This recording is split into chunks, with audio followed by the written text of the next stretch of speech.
I heard a line this week that I have not been able to stop thinking about. If I sell $20 bills for $10, demand will be amazing. Everybody will want one. People will line up around the block. I will also lose $10 on every sale. And that is the question hanging over AI right now. You can pay $20 a month for a tool that writes, studies, makes images, reads files, and helps with code. Some companies say it can work like a new employee. So is $20 the real price, or is it the price we pay while investors in giant tech companies cover part of the bill? That does not mean that AI is fake. It does not mean it is about to vanish. And it does not mean every AI price will shoot up next week. It means useful things still have to be paid for by someone. Sooner or later, every business has to answer one plain question: where does the profit come from? And if your business is starting to depend on AI, there is a second question: what happens when more of that bill reaches you? I started thinking about this after I watched a video from George Gammon. He used that $20 bill idea while talking about the huge amount of money going into AI. The idea is sharp, but I do not want to turn it into another video that says the AI bubble will pop next Tuesday at 3 in the afternoon. Nobody knows that. What we can do is look at the money. We can look at what these firms spend, what they earned, and what they do not tell us. Then we can run a simple test on the AI tools inside your own business. By the end of this video, you should know which AI jobs are worth keeping even if the price goes up, the limits get tighter, or the tool changes. Let us start with the part that gets lost in all the hype. Demand is not the same as profit. People want AI. That part is clear. They pay for chat plans, coding tools, business software, and API use. Cloud sales are growing. AI is not a product with no buyers. But strong demand does not prove that the current price pays for the whole system behind it. Think about a busy restaurant that loses money on every meal. A full dining room looks great. The staff is moving. The tables are packed. The reviews are coming in. But if each meal costs the restaurant $30 and the customer pays $20, more demand makes the problem bigger. That is why we have to split this into two questions. Is AI making revenue? Yes. Is that revenue enough to pay for the chips, data centers, power, staff, research, debt, and all the new systems being built? That part is not clear. The public reports do not give us one clear number for AI profit. They mix AI with cloud, ads, office tools, and many other products. So anyone who says they know the exact profit on every AI prompt is guessing. But we can see how much cash the build-out is eating. Here are a few real numbers from company reports filed in 2026. Oracle spent about $56 billion on new equipment in its last full year. Its main business brought in about $32 billion in operating cash. That left free cash flow at almost negative $24 billion. Oracle also raised about $46 billion through notes, loans, and other debt. Amazon tells a similar but not equal story. Over the 12 months ending in March, Amazon brought in about $149 billion in operating cash. Then it spent almost all of it on property and equipment. Its free cash flow fell to about $1 billion. 1 year before, it was close to $26 billion. Alphabet spent more than $80 billion on property and equipment in just the first half of 2026. Its operating cash for that same time was about $85 billion. That is a very small gap for a company that used to throw off huge piles of extra cash. But this is where we need to be fair. Not every big tech company is trapped in the same spot. Microsoft still had a large cash gap left after its equipment spending. Meta did too. Meta can use the money from its ad business to help it pay for AI. So the honest story is not that every AI company is broke. The honest story is that this race costs a huge amount of money. Some firms are using debt and stock to help pay for it. Others could use profit from cloud, ads, or office software. And no public report tells us if each AI product can pay its own bills. And that is the real question. This is where the $20 bill idea helps. It is not a proven fact that every company sells $20 of AI for $10. We do not have the private cost data needed to prove that. But we can ask who may be covering the gap. It could be investors who care more about growth today than profit today.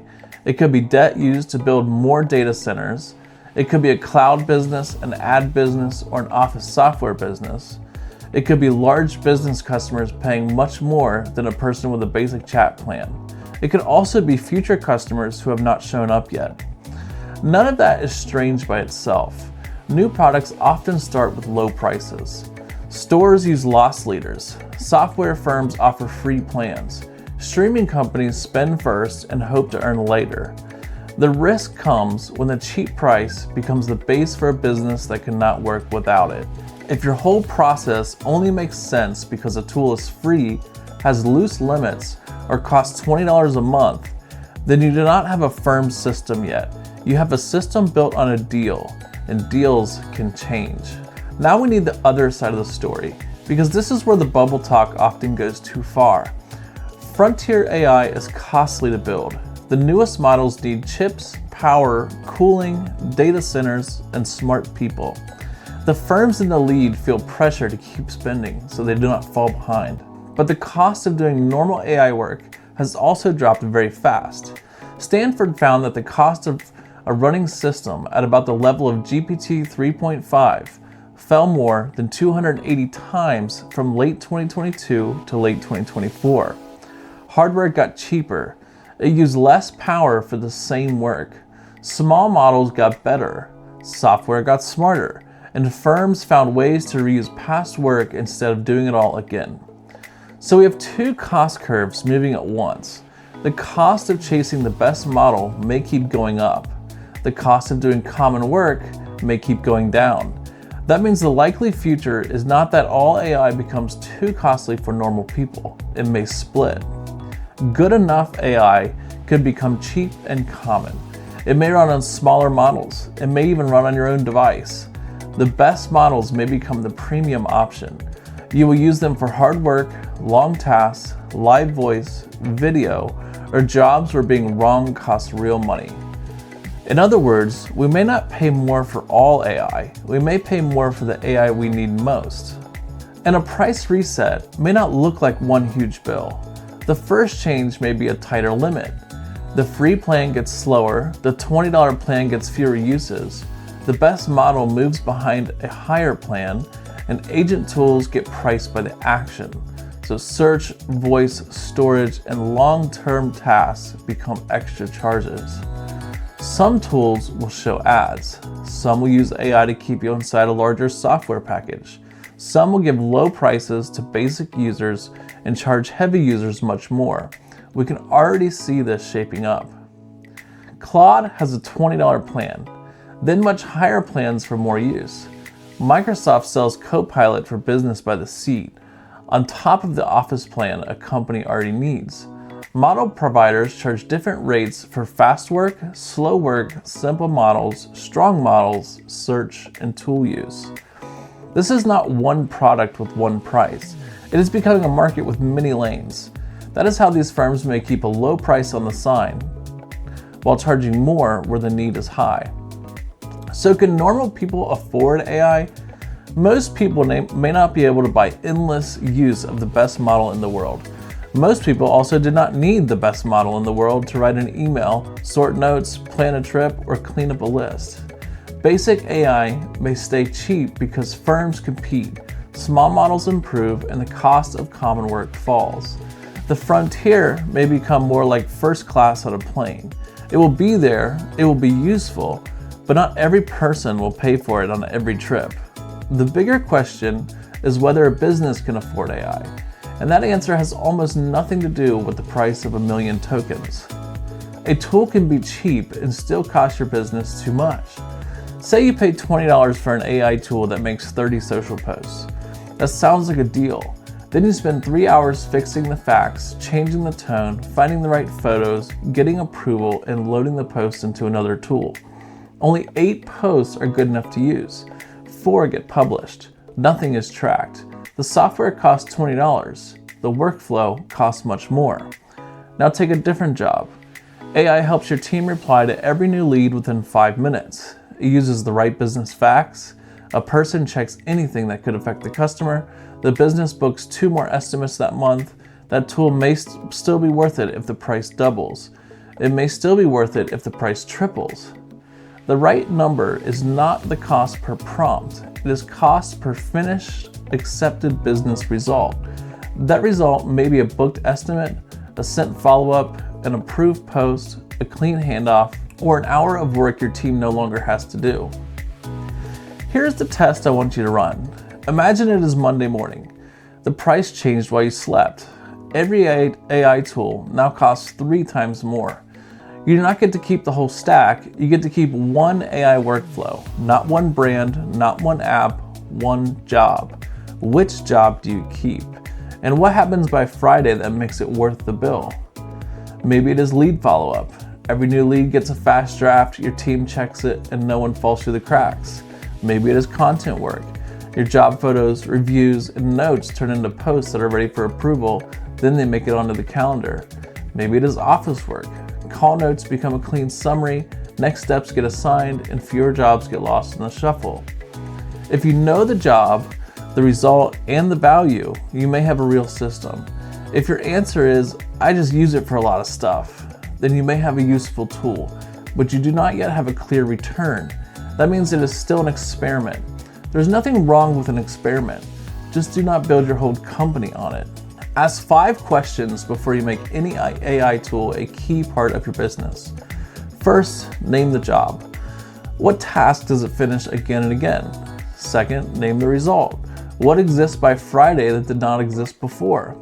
Third, count the human time. Includes setup, prompts, checks, fixes, and approval. And fourth, test the price. Would you keep it at 2 times the cost? What about 3 times the cost? Fifth, keep your way out. Can you move your files, prompts, facts, and process to another tool? If the answer to all 5 is clear, keep the workflow. Measure it. Put a budget on it. Use a cheap model for easy work and a strong model only when the job needs it. If the answers are weak, do not call it a system yet. Call it what it is, a trial. I do not think AI is going away. I also do not think every AI company has proven that its current prices can pay for this whole race. Some firms have strong cash, some are borrowing, some are using profit from other products. Common AI work keeps getting cheaper, while the frontier keeps asking for more money. Those facts can all be true at the same time. The lesson is not to fear AI. The lesson is to stop treating today's price, limits, and terms like a law of nature. The AI that lasts inside your business will not always be the newest one. It will be the one you can explain in 1 sentence, measure by Friday, move if you have to, and still want when the deal changes. Buy finished outcomes you can explain. Do not buy access and hope it becomes useful later. If you run a service business and want help turning your real work, job photos, reviews, questions, and updates into approved content that actually gets published, that is what we are building at HeavyMetric. You can learn more at heavymetric.com and tell me in the comments, if every AI tool in your business costs 3 times more on Monday, which one job will you still pay to do?